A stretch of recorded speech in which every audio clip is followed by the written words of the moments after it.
کر بلغ کی آیت اے خدا قرآن میں بھیج کر، جتنا سناٹا ہے نا اسی کے بارے سننا چاہیے آواز جو آئے کہ بھیج کر بلغ کی آیت اے خدا قرآن میں کیا قصیدہ کہہ دیا تو نے علی کی شان میں۔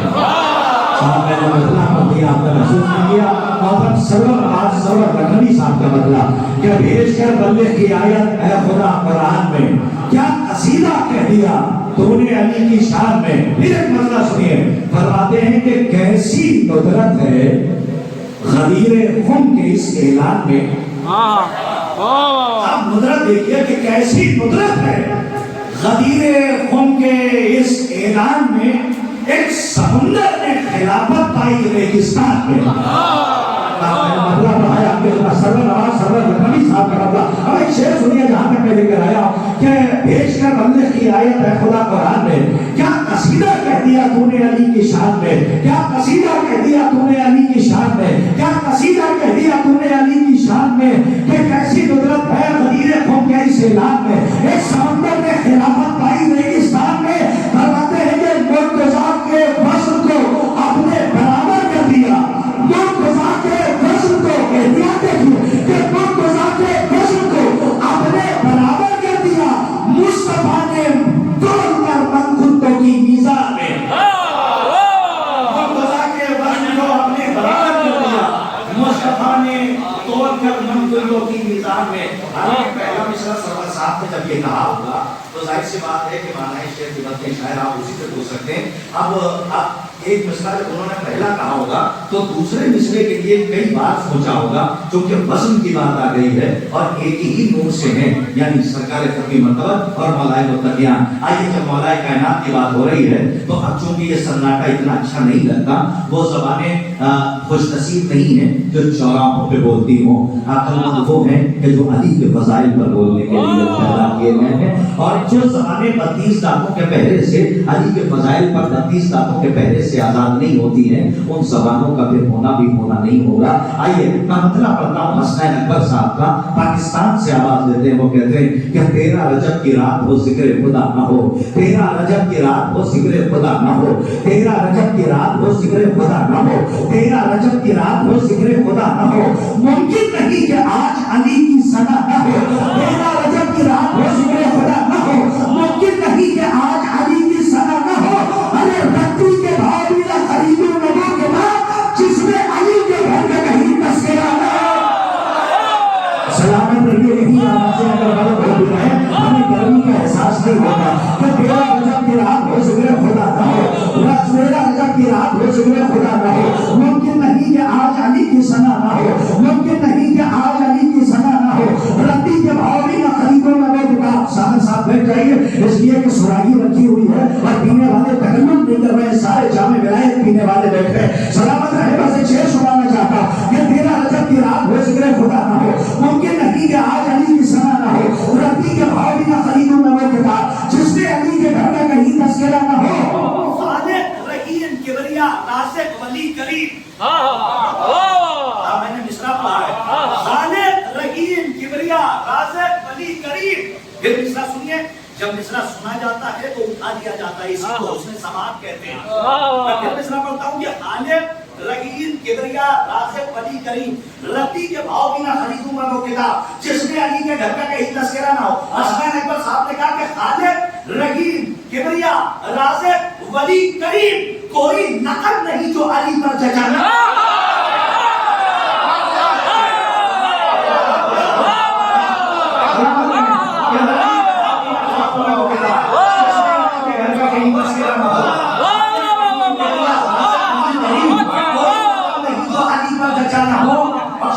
اپنے قد سے بڑا شعر میں پڑھنے جا رہا ہوں اور شعر تو انہوں نے کہا ہے لیکن اس وقت میں نے انتخاب کر لیا تو اپنے قد سے بڑا شعر پڑھ رہا ہوں اور شاید یہ مسیحیت کے چہرے میں تماشا بھی ہو، آپ چاہے کیسے سن لیجیے گا کہ رتی کے بھاؤ بھی نہ خریدوں میں وہ کتاب جس میں علی کے گھر کا کہیں تذکرہ نہ ہو، خالق رحیم کبریا رازق ولی کریم۔ یہ شعر نہ پڑھتا اگر محمود آباد میں نہ ہوتا یا آپ جیسی کچھ سماعتیں ہمارے سامنے نہ ہو تو اس شعر کو میں بچا لے جاؤں، باب نظامت میں نہ داخل کروں، لیکن آپ کو دیکھ کر آپ کی معراج کو دیکھ کے شعر پڑھ رہا ہوں کہ خالق رحیم کبریا رازق ولی کریم، کوئی نقب نہیں جو علی پر جچا نہ ہو۔ ارے خالق خالد رحیم کبریا رازق ولی کریم کوئی لقب نہیں جو علی پر جچا نہ ہو. معبود لا شریک ہے کہ عبد لا شریک. سجدہ اگر نہ ہو تو کبھی فیصلہ نہ ہو.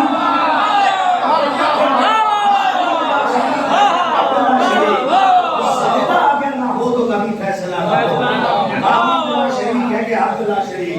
سجدہ اگر نہ ہو تو کبھی فیصلہ نہ ہو. اب چونکہ ہم نے میر انیس اللہ مقامہ مرکز تدبیر اللہ مقامہ محاسبہ خدا صاحب عروج تک آیا تھا, میر مونس تک آیا تھا, تعشق تک آیا تھا, عشق تک جدید و ضمیر تک آیا تھا. تو میرا حق ہے کہ محترم جنت فیض آبادی صاحب کی آمد پر میں میر مونس رحمت اللہ علیہ کے مصرے آپ تک پہنچا دوں. اگر آپ سننے کے آمادہ ہیں تو میر مونس رحمت اللہ علیہ کے مصرے سنیے, اور میں سرزمین جونپور کی طرف آپ کو شیراز ہند کی طرف لے کے چلوں اور ایک پورے نایاب اپنی فہرست آپ کے منصفانہ فکر کی عدالت میں پیش کروں. میں گزارش کروں گا محترم ڈاکٹر نایاب بلیابی صاحب کی خدمت میں کہ وہ صفحہ اول میں تشریف لے آئیں. آواز بلند نعرہ صلوات سے کا خیر مقدم فرمائے. اچھا کہ جب آواز بلند ہے تو آہستہ سے پڑھ دیجیے.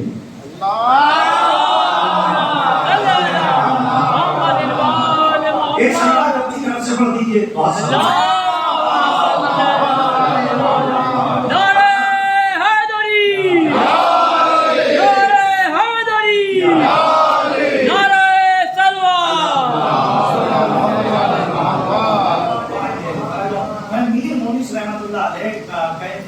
آپ کی خدمت میں پیش کر دیتا ہوں, اور اب یہ چاروں مصرے آپ سن لیں. میر مونس رحمۃ اللہ علیہ فرماتے ہیں کہ مجھ رہی دل سے وہ ہاں. شاید یہ مہمان بیان کے لیے بھی تو میں اس لیے آپ تک پہنچا رہا ہوں. مجھ رہی دل سے وہ ہاں جگر سے نکلے. مصروں کو لہجہ نہ ملے تو مصرے نہ پڑھے گا. مجھ رہی دل سے وہ جگر سے نکلے. متوجہ رہیے. مجھ رہی دل سے وہ جگر سے نکلے. غم سر پر میں لہو دیدہ کر سے نکلے. تیسرا دوسرا سنیے. میر مونس فرماتے ہیں کہ مجھ رہی دل سے وہ جگر سے نکلے. غم سر پر میں لہو دیدہ کر سے نکلے. ایک اور ایک غلام ایک پسر ایک بھائی چار پنجتنی فوج عمر سے نکلے.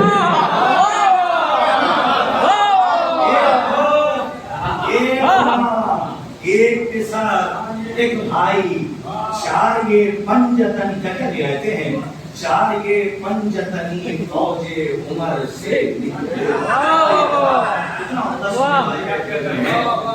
چار یہ پنجتنی فوج عمر سے نکلے. آئیے حضرات, چونکہ یہ شب ہے شب مبادلہ, اور میں نے آپ کی خدمت درج کیا اور مولانا نے درست تقریر آپ نے ان کی سماعت کی کہ جھوٹوں سچوں پر ہو سلام تو جھوٹوں پر لعنتیں. عید مبادلہ کی خوشی کیوں منائیے؟ زہرا کے قاتلوں کا تبرہ کروں گا آج. کرنا ہے اتحاد تو تشریف لائیے.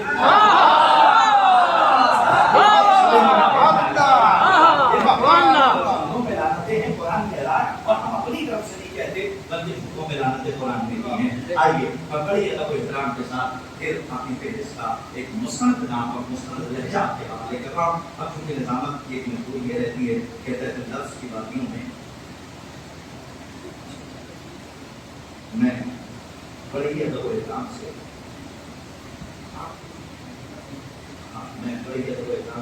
گزار کرتے دماغ سے پڑھ رہا ہوں.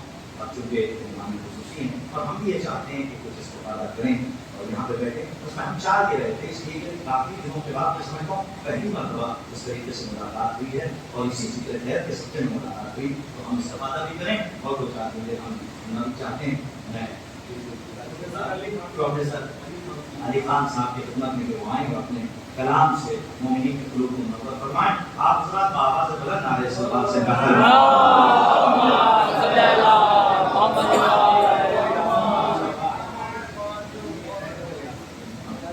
میں سمجھتا ہوں کہ یہ امانت نعرہ حیدری حیدری بلند نعرہ صلوات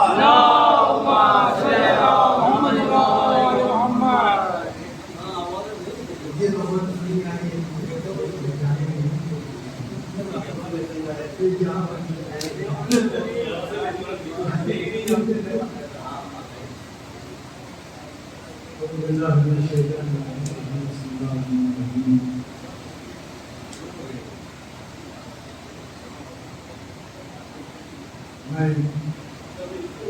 آپ حضرات کی خدمت میں ضمیر اور پیش کرتا ہوں. حائل نہیں آنا چاہتا ہوں, سوالات سے ڈرتا بھی ہوں, کیوں نہ ڈروں. افلاطون نے اپنی کتاب پڑھنے میں کہا تھا کہ اگر میرا بس کرے تو میرے شہر میں شاعر کافی ہوں. اللہ سبحانہ و تعالیٰ نے قرآن پاک میں کچھ ایسے ہی بات کی, لیکن استثناء بھی کیا. اور یہ جو وزن ہے استثناء والی, فقط آپ ہی اس استثناء ہیں, اس استثناء میں آتے ہیں. چھوٹے بھائیوں کی یہ سہل کر کے یوں کہہ دوں کہ اللہ نے کہا تھا کہ شعراء سے بچے رہنا, الا وہ جو حق کی بات کریں اور جو گمراہ نہ کریں. تو اگر سوال یہ پوچھا جائے کہ بھئی یہ کون سی بزم ایسی ہوتی ہے جہاں گمراہی کی بات نہ ہو, جہاں جذبات کا فائدہ نہ اٹھایا جائے, جہاں نفس امارہ کا ناجائز فائدہ اٹھا کے نوجوان کے جذبات کو فروغ دے کے نعوذ باللہ گمراہ کیا جاتا ہے, تو فقط محفل ملا. ابھی کچھ حال میں ہمارے جواب سے بڑے بڑے لوگ ہوں گے, ہم نے دیکھا ہوگا کہ میں نے چھوٹی سی ویڈیو بنائی تھی مانسانی میں. اگر آپ نے دیکھا ہوگا یہ آگ کیسے لگتی ہے, میں نے اس میں کوئی زیادہ مذہبی بات نہیں کی, یہ کہا تھا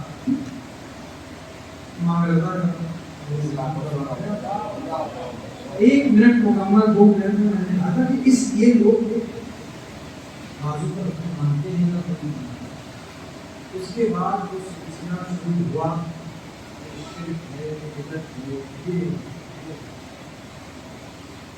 تو دیکھیے, میں پہلے بھی کہہ چکا ہوں اور پھر میں آپ کی خدمت میں کہوں کہ اگر عاقلوں سے آپ گفتگو کریے تو دل کو سامنے رکھتے ہوئے اس لہجے میں ان سے بات کرتے ہیں. لیکن جو شخص کہے کہ رسول اللہ نعوذ باللہ ہمارے آپ جیسے انسان تھے, تو ان کو جواب دینا یہی کافی ہے کہ جب میں ان کو اپنے برابر نہیں سمجھتا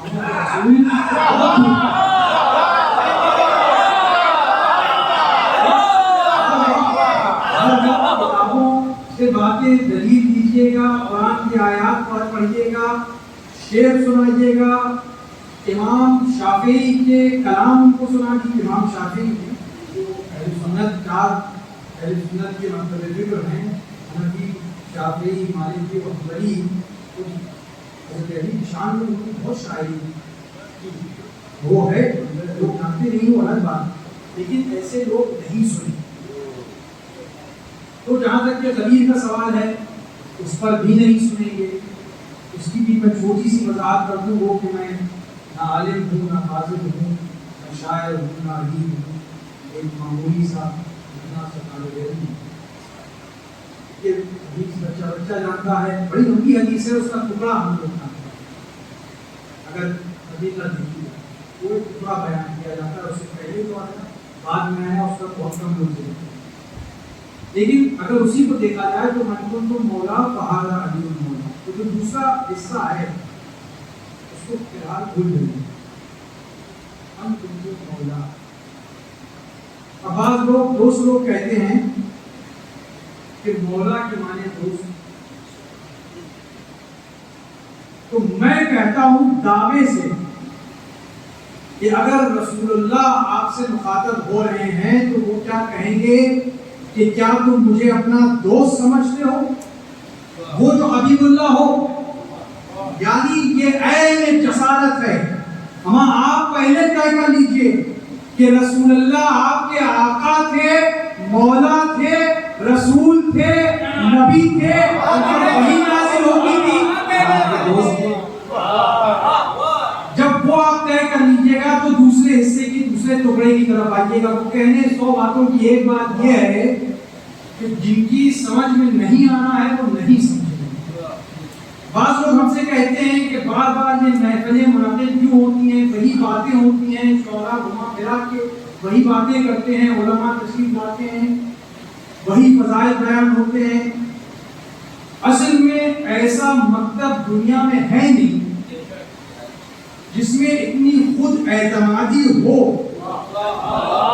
کہ وہ کسی کی ضد میں قائم نہیں ہے. اور ہوں گے وہ جو جھکتے ہیں در اغیار پر، ایک جذبہ، ایک سر اور ایک ڈر رکھتے ہیں. تو جو لوگ شرک کا الزام لگاتے ہیں، بدعت کا الزام لگاتے ہیں، اور تمام اس میں اگر آپ دیکھیے وہ کامنٹ کی جو فہرست ہے، میں نوجوان بھائیوں کو دیکھیے ضرور، آپ کو جواب آنا چاہیے. مولانا سجاد صاحب کی شعراء کے کلام کو غور سے سنیے. ان کے بیانات میں کلید ہیں، جوابات ہیں. آپ مجبور بن کے یہاں نہ سنیے، آپ کے جذبات کے لیے یہ نہیں پڑھے جاتی ہیں باتیں. یہ درسگاہ ہے. محرم کی مجلس فقط درسگاہ نہیں ہے، یہ محفل بھی درسگاہ ہے. کیونکہ ولایت کی منطق، ولایت کا فلسفہ، ولایت کے چار چوب، یہ محفلیں، یہ مجالس وہ جگہ ہیں جہاں آپ کو اصولوں میں جگہ دیا دیتا ہے. آپ کو اصولوں میں جگہ اس لیے دیا جاتا ہے کہ دنیا جو ہے نفس امارہ کا فائدہ اٹھا کے آپ کو گمراہ کرنے کی کوشش کرے گی. فقط یہ در آپ کو بچا سکتا ہے. اور اس در کے جو نوکر ہیں، جو علماء کرام ہیں، جو شعراء کرام ہیں، وہ اور ان کا پیغام آپ کے ضمیروں کو بیدار کر کے، آپ کو متوجہ اور متنبہ کر کے آپ کو ان اصلاحات سے آراستہ کر سکتا ہے کہ آپ دنیا میں نکلیں اور حضور صلی اللہ علیہ وآلہ وسلم کی حدیث کن فی الناس ولا تکن منہم، لوگوں میں رہو لیکن ان جیسے نہ ہو جاؤ، اس کا حق ادا کرنا. کیونکہ ہم بھیڑ میں نہیں چلتے ہیں. ہماری قوم کی پہچان یہ رہی ہے، سر بکف رہتے ہیں اس راہ کے چلنے والے. ہم اکیلے ہوتے ہیں تو اکیلے علم اٹھاتے ہیں. اکیلے ہوتے ہیں گاؤں میں، قریے میں، قصبے میں، محلے میں، شہر میں. اگر کوئی اور تعزیہ دار نہیں ہے، آدمی کا عقیدہ اتنا پختہ ہوتا ہے کہ چھوٹا سا علم لے کے وہ خود نوحہ ہوتا ہے. ہم کو تنہائی سے خوف نہیں محسوس ہوتا. ہم کو اکیلے چلنے سے نہیں خوف محسوس ہوتا. حضور کی حدیث بھی ہے. ایک اہل سنت کے ہمارے دوست ابھی حدیث کو اردو میں بیان کر رہے تھے، کہہ رہے تھے کہ بہت عمدہ حدیث میں نے پڑھی، اتفاق سے متفق علیہ حدیث ہے. اہل سنت کی کتابوں میں بھی ملتی ہے اور ہماری کتابوں میں بھی ملتی ہے. اس میں اردو میں انہوں نے کہا کہ اللہ اس شخص کے ساتھ ہے جو جماعت کے ساتھ رہتا ہے، اور جو اس سے بھٹک جاتا ہے یا الگ ہو جاتا ہے تو اس کا حشر وہی ہوتا ہے جیسے بھیڑیا ایک بھیڑ کو اٹھا لے جاتا ہے. مولانا تصدیق فرمائیں گے، اور میں ممکن ہے کہ میں نے غلط ترجمہ کیا ہو. میں نے بس طالب علمی کی وجہ سے ایک سوال اس سے پوچھا کہ عربی میں اللہ کے آگے پیچھے کچھ تھا؟ تو وہ جانتے ہیں کہ ہم لوگوں کا کچھ مزاج کی وجہ سے ہوتا ہے. تو کہنے لگے ہاں لیکن مفہوم دیکھیں، مفہوم تو یہی ہے، لیکن اصل عربی کیا ہے؟ اصل عربی میں اللہ فقط نہیں تھا، ید اللہ. اب آپ دیکھیے کہ ترجمے میں کیسے کیسے چیزیں کھول جاتی ہیں.